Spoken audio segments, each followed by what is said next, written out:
At sumapit na nga ang isa sa pinakamasayang araw ng mga batang kangkalo. Ano pa nga ba kundi ang piyesta ng San Roque? Dito sa barangay namin mga paps, ginaganap ang piyesta tuwing ikatlong linggo ng February. Napakaraming palaro at pakulo rito tuwing piyesta. Katulad niyan, kala mo simpleng hagisan lang na itlog. Kailangan pag nasalo ng kampe mo yan, para manalo ka kailangan hot cake na. At natapos na nga ang hagisan ng itlog, kaya dumako naman tayo rito sa susunod na palaro. Bumili nga pala sila kagawad ng burger para sa susunod na palaro. Bali ang mechanics nito guys, unang makaubos ng 10 buy one take one na burger, ang unang magiging angel, siya yung tatanghaling winner.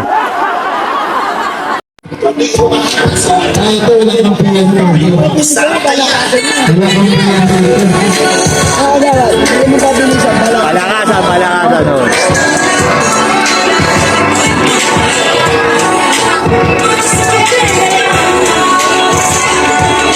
Angel's Burger, ang burger ng bayan.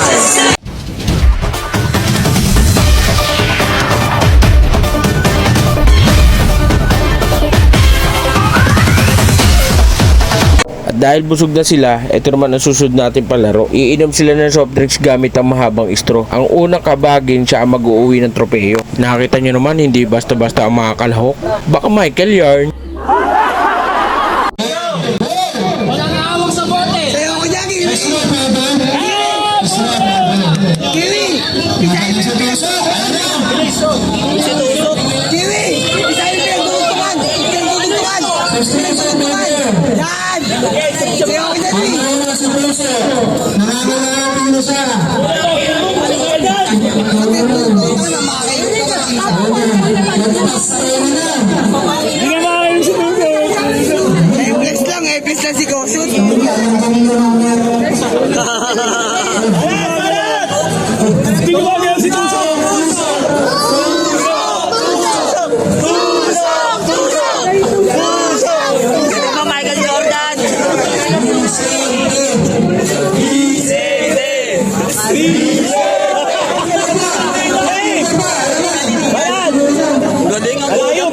Dahil nakakain at nakainom na ng soft drinks, ano pa ang gagawin?